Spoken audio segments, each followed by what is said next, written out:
Telugu now వార్తా వీక్షికకు స్వాగతం. ఈరోజు తెలుగు రాష్ట్రాల నుండి జాతీయ, అంతర్జాతీయ వార్తా విశేషాలేంటో చూద్దాం.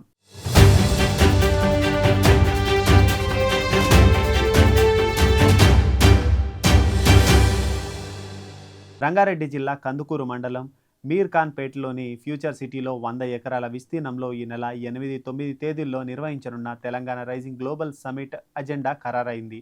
ఈ అంతర్జాతీయ ఆర్థిక సదస్సు నిర్వహణకు అధికారులు ప్రణాళికలు సిద్ధం చేశారు.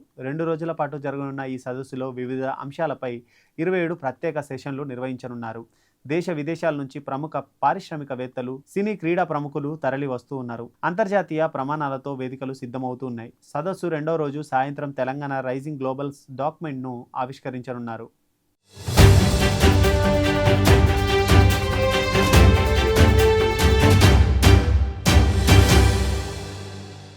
హైదరాబాద్ నగరంలోని పారిశ్రామిక భూములను ఇతర అవసరాలకు కేటాయించేందుకు రాష్ట్ర ప్రభుత్వం తీసుకొచ్చిన హిల్ట్ ఇంటిగ్రేటెడ్ లైఫ్ స్టైల్ పాలసీపై మధ్యంతర ఉత్తర్వులు ఇచ్చేందుకు హైకోర్టు నిరాకరించింది. ఇది కేవలం విధానపరమైన ప్రకటన మాత్రమేనని, ఇంకా ఎలాంటి చర్యలు ప్రారంభించలేదని అడ్వకేట్ జనరల్ సుదర్శన్ రెడ్డి కోర్టుకు వివరించడంతో ధర్మాసనం ఈ మేరకు నిర్ణయం తీసుకుంది.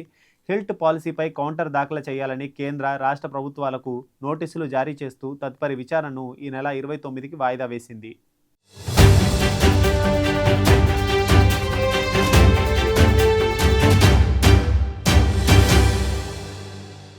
ఆంధ్రప్రదేశ్లోని పట్టణాల అభివృద్ధికి కేంద్ర ప్రభుత్వం నుంచి నిధులు విడుదలయ్యాయి. 15వ ఆర్థిక సంఘం సిఫారసుల మేరకు 10 లక్షల లోపు జనాభా ఉన్న నగరాలకు రెండో విడత గ్రాంటెడ్గా 281.89 కోట్లను కేంద్రం మంజూరు చేసింది. ఈ నిధుల వినియోగానికి సంబంధించి రాష్ట్ర ప్రభుత్వం ఉత్తర్వులు జారీ చేసింది. ఈ నిధులను ప్రధానంగా పట్టణ ప్రాంతాల్లో మౌలిక సదుపాయాల కల్పన కోసం వినియోగించనున్నారు. ముఖ్యంగా రోడ్లు, వీధి దీపాలు, పారిశుద్ధ నిర్వహణ, తాగునీటి సరఫరా వంటి ప్రాథమిక అవసరాల మెరుగుదలకు ప్రాధాన్యత ఇవ్వనున్నారు. విడుదలైన నిధులను టైడ్ మరియు అన్టైడ్ గ్రాంట్ల రూపంలో కేటాయించనున్నారు.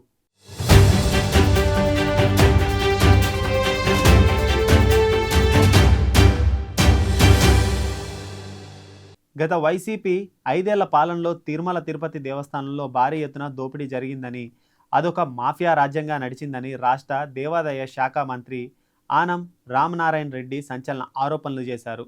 పరకామణి హుండీ లెక్కింపులో జరిగిన భారీ అవకతవకల కేసులను గత ప్రభుత్వం పూర్తిగా పక్కదారి పట్టించిందని ఆయన మండిపడ్డారు. శ్రీవారి లడ్డూ ప్రసాదం విషయంలో కూడా భక్తులను మోసం చేశారని విమర్శించారు. గత ప్రభుత్వం హయాంలో లోక్ అదాలత్ కేసును అనవసరంగా రాజీ చేసుకోవడం వెనుక పెద్ద ఎత్తున కుంభకోణం దాగి ఉందని ఆనం ఆరోపించారు. 9 డాలర్లు దోచుకున్న వ్యక్తికి కోట్లాది రూపాయలు ఆస్తి ఎలా వచ్చాయి అని ఆయన ప్రశ్నించారు. పోలీసులను అడ్డుపెట్టుకొని కొందరు ఆస్తులను దోచుకున్నారని, తప్పు చేసిన వారిని కాపాడి ప్రభుత్వమే వారి ఆస్తులను కొల్లగొట్టిందని తీవ్ర వ్యాఖ్యలు చేశారు.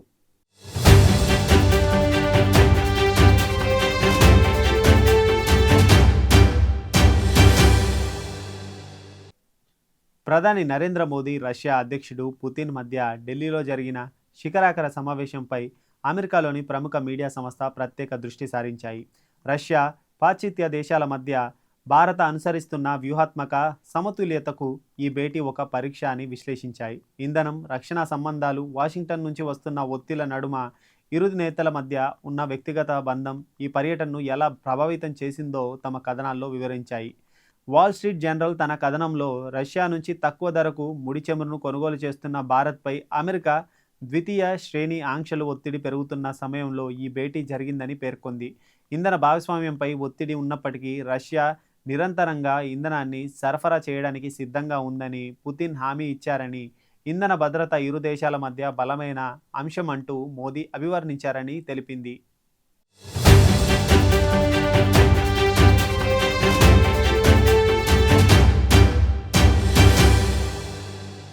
భారత్ తన భాగస్వామ్యులను ఎంచుకునే విషయంలో పూర్తి స్వేచ్ఛ ఉందని, తమ దేశ సంబంధాలపై ఏ దేశానికి వీటో అధికారం లేదని విదేశాంగ మంత్రి ఎస్ జయశంకర్ స్పష్టం చేశారు. రష్యా అధ్యక్షుడు పుతిన్ తాజా భారత పర్యటన నేపథ్యంలో ఈ పరిణామం అమెరికాతో సంబంధాలను క్లిష్టతరం చేస్తుందా అన్న ప్రశ్నకు ఆయన ఈ విధంగా బదులిచ్చారు. హెచ్టీ లీడర్షిప్ సమ్మిట్లో జరిగిన ఓ చర్చ కార్యక్రమంలో ఆయన ఈ వ్యాఖ్యలు చేశారు. గడిచిన 70-80 ఏళ్లలో ప్రపంచవ్యాప్తంగా అనేక భౌగోళిక, రాజకీయ మార్పులు చోటు చేసుకున్నప్పటికీ భారత, రష్యా మధ్య సంబంధాలు అత్యంత స్థిరంగా కొనసాగాయని జయశంకర్ అన్నారు. ఇతర దేశాలతో రష్యాకు, అలాగే వేరే దేశాలతో భారత్కు సంబంధాల్లో హెచ్చుతగులు ఉన్న భారత్ రష్యా బంధం మాత్రం నిలకడగా ఉందని గుర్తు చేశారు. రష్యా పట్ల భారత ప్రజల్లో కూడా ఒక ప్రత్యేకమైన భావన ఉందని ఆయన పేర్కొన్నారు.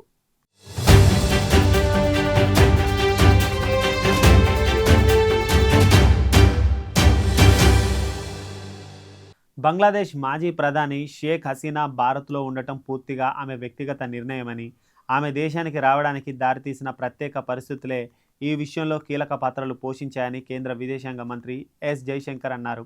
ఈరోజు జరిగిన హెచ్టీ లీడర్షిప్ సమ్మిట్లో ఆయన ఈ వ్యాఖ్యలు చేశారు. గత ఏడాది ఆగస్టులో బంగ్లాదేశ్లో జరిగిన భారీ హింసాత్మక ఘటనల నేపథ్యంలో 15 ఏళ్ల పాటు సాగిన షేక్ హసీనా పాలన ముగిసింది. ఆ సమయంలో ఆమె భారత్కు పారిపోయి వచ్చారు. కాగా గత ఏడాది జరిగిన విద్యార్థి నిరసనలపై ఆమె ప్రభుత్వం క్రూరంగా వ్యవహరించిందన్న ఆరోపణలతో మానవత్వానికి వ్యతిరేకంగా నేరాలకు పాల్పడ్డారని నిర్ధారిస్తూ ఢాకాలోని ప్రత్యేక ట్రిబ్యునల్ గత నెలలో ఆమెకు మరణశిక్ష విధించిన విషయం తెలిసిందే. ఈ నేపథ్యంలో ఆమె కోరుకున్నంత కాలం ఇక్కడ ఉండొచ్చా అని అడిగిన ప్రశ్నకు జైశంకర్ బదులిస్తూ ఆమె ఒక ప్రత్యేక పరిస్థితిలో ఇక్కడికి వచ్చారు. ఆమె భవిష్యత్తు విషయంలో ఆ పరిస్థితులే ఒక ముఖ్యమైన అంశం. అయితే దీనిపై అంతిమ నిర్ణయం ఆమె తీసుకోవాలి అని వివరించారు.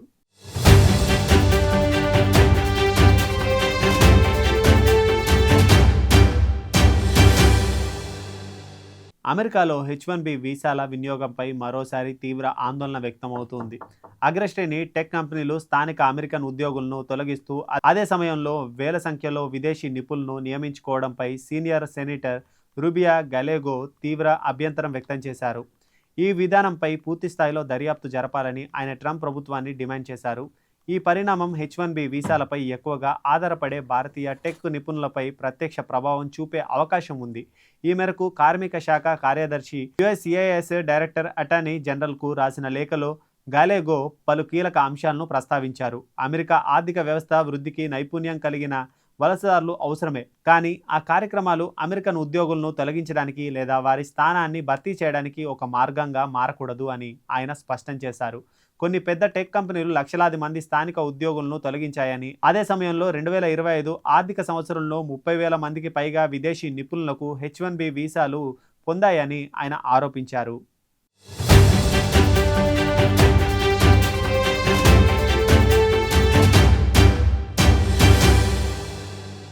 ఆఫ్ఘనిస్తాన్లోని తాలిబాన్ ప్రభుత్వానికి మద్దతుగా రష్యా అధ్యక్షుడు పుతిన్ కీలక వ్యాఖ్యలు చేశారు.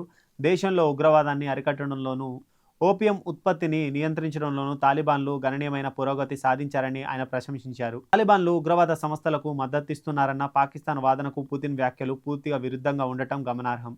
ఇండియా టుడేకు ఇచ్చిన ఒక ప్రత్యేక ఇంటర్వ్యూలో పుతిన్ మాట్లాడుతూ దశాబ్దాల అంతర్యుద్ధం తర్వాత ఆఫ్ఘనిస్తాన్ అనేక సవాళ్లను ఎదుర్కొంటుంది. అయితే ప్రస్తుతం అక్కడ పరిస్థితి పూర్తిగా తాలిబాన్ల నియంత్రణలో ఉంది. ఇది కాదనలేని వాస్తవం అని ఆయన స్పష్టం చేశారు. ఐసిస్, ఖొరాసన్ వంటి ఉగ్రవాద గ్రూపులపై తాలిబాన్ ప్రభుత్వం తీసుకుంటున్న చర్యల గురించి తమకు పూర్తిగా అవగాహన ఉందని ఆయన తెలిపారు.